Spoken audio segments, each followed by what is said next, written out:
et bienvenue sur enquêteplus.sn qui vous offre la revue de presse de ce samedi 29 juillet 2023 qui tout entière a ses unes, ses pages et ses commentaires noircis par l'arrestation hier vendredi de Ousmane Sonko et c'est parti comme le titre en une l'Observateur pour qu'on se mette à vivre la saison 3 Sonko, le nouveau feuilleton. L'Observateur qui écrit que le leader de PASTEF qui pour le moment garde le silence devant les enquêteurs est poursuivi pour des faits criminels, le dossier risquant l'ouverture d'une nouvelle instruction avec une peine allant de 5 à 20 ans de prison ferme. L'Observateur narre pour ses lecteurs comment l'arrestation a été minutieusement orchestrée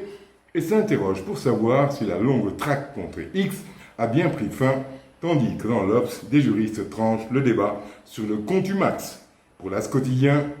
le proc fait arrêter Sonko pour vol avec violence du portable d'une gendarme, reprenant sur sa une les termes même du poste de Ousmane Sonko qui déclare « J'ai personnellement arraché le téléphone », ce qui fait titrer Vox Populi pour qui, en garde à vue, Sonko risque gros. Vox Pop qui écrit qu'au-delà du vol avec violence de téléphone et messages subversifs,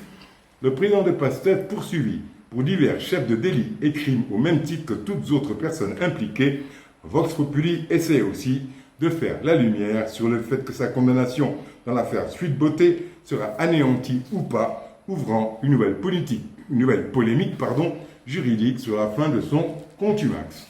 Wall Quotidien titre « Le procureur surcharge Sonko ». La Tribune narre l'arrestation bizarre et ridicule, ce sont les qualificatifs de la Tribune, de Ousmane Sonko, l'infotitre Sonko tombe, et pour Le Soleil, la une est claire, mais c'est le titre, Ousmane Sonko face à une nouvelle affaire, notant que l'opposant sur sa page Facebook avait expliqué les raisons de son geste et appelé le peuple à se tenir prêt pour faire face à ces abus sans fin. Le Soleil trouve l'arrestation de Sonko dans ses pages faits divers et c'est à noter en titrant que le procureur l'a accusé d'avoir volé le portable de gendarme, service minimum. Libération titre, le leader de PASTEF cueilli chez lui et placé en garde à vue, Sonko, une arrestation musclée, relatant comment le GIGN a escaladé le mur de son domicile avant de défoncer la porte principale pour l'embarquer. Libération précise que plusieurs déclarations du leader de PASTEF ont été versées au dossier. Libération évoque aussi le silence que Sonko oppose aux enquêteurs. Sud Quotidien titre Sonko en garde à vue, donnant la parole à sa défense qui parle de prétexte procédural grotesque. Sud Quotidien s'interroge, va-t-on vers un nouveau bras de fer entre Dame Justice et le leader de PASTEF avec toutes les incidences envisageables sur la paix civile dans notre pays? Sud Quotidien qui raconte que dans la foulée de l'arrestation des échauffourées ont été notés dans certains quartiers de Dakar, notamment à Yalar et à la cité Keur-Gorgui, vol du téléphone et appel à l'insurrection. Enquête titre La foudre sur Sonko. Enquête qui raconte comment Ousmane Sonko a été arrêté hier après la prière du vendredi, donnant la parole aux défenseurs de Sonko qui expliquent que leur client ne se sent nullement concerné par ce prétexte procédural grotesque. Je répète, enquête relate les manifestations et autres intifadas dans certains endroits de Dakar et en zone sud et lève le voile sur l'impact de cette arrestation sur l'affaire Adji Sarr qui ouvre la porte selon enquête à une nouvelle polémique juridique. Enquête qui écrit qu'hier, tout est parti d'un post de Ousmane Sonko sur son compte Facebook où il racontait l'altercation devant son domicile avec des agents de renseignement. J'ai arraché le téléphone portable, écrit-il, et demandé à la personne de le déverrouiller et d'effacer les images qu'elle a prises, ce qu'elle refusa. Il continua à rappeler les mouvements devant sa porte des FDS qu'il a accusé de lui avoir volé ses 4 portables, son MacBook Pro, son arme et une valise contenant 2 millions de francs lors de ce qu'il appelle son kidnapping de Koungheul. Enquête relate le communiqué de PASTEF qui demande la libération de leur leader en écrivant que contre la volonté du peuple et la stabilité du Sénégal, Macky Sall persiste dans son projet d'empêcher par tous les moyens Ousmane Sonko d'être candidat à la présidentielle de 2024. Enquête précisant que la coalition Yewwi Askan Wi a qualifié l'arrestation de Sonko d'enlèvement et a appelé le peuple à se mobiliser. Enquête pour être complet parle de l'impact de cette séquence sur l'affaire Adji Sarr qui ouvre une autre polémique juridique comme une nouvelle saison de ce long feuilleton qui tient à présent la République en haleine depuis plus de 2 ans.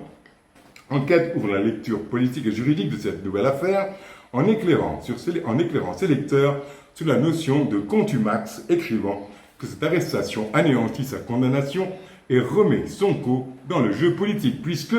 ouvrant les conditions d'un nouveau procès, une brèche selon enquête dans laquelle ne manqueront pas de s'engouffrer les avocats du président de PASTEF. Pour Busby Le Jour, le questionnement est le même. Lui qui titre en une Sonko arrêté, la contumace en question, la brèche, point d'interrogation. Pour Busby Le Jour, la défense fait le lien avec la contumace et écrit que dès l'arrestation d'Ousmane Sonko, beaucoup sont interrogés sur la validité de la contumace et ses avocats, même s'ils condamnent cette nouvelle procédure, semblent sauter sur une occasion et estiment que les dispositions pertinentes de l'article 341 du Code de procédure pénale prévoient que la peine et le jugement de contumace sont anéantis dès l'arrestation du contumax. Par conséquent, il sera rejugé. Le hic, précise Busby Le Jour, c'est qu'il s'agit ici de nouvelles procédures qui n'a rien à voir avec celle par laquelle Sonko a été condamné par contumace. Voilà pourquoi, selon Busby Le Jour, cette interpellation du leader de PASTEF est vue aussi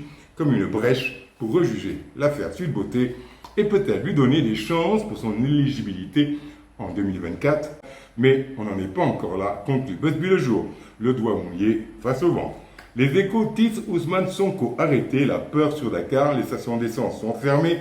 le terre et les grandes enseignes sont fermées aussi, les deux roues, on se demande pourquoi, interdit de circuler.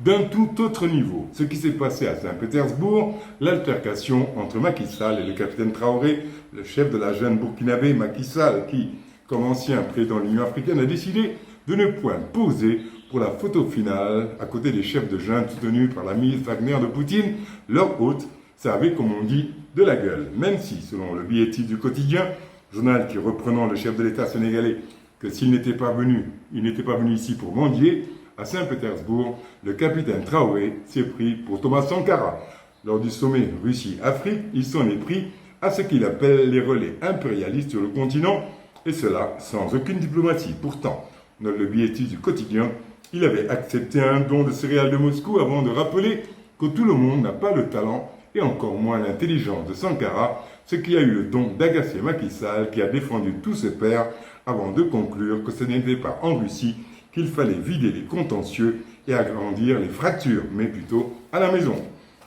Comme on disait au début, Sonko, le nouveau feuilleton, et dans les journaux d'aujourd'hui, rien ou pas grand-chose, en tout cas, sur les migrants qui se noient par centaines et les passagers de nos autocars trucidés par dizaines dans des cercueils roulants, c'est sûr, pendant que le feuilleton Sonko reprend, les cons tuent un max. Bon week-end, à lundi, même endroit, même heure, même motif, même punition.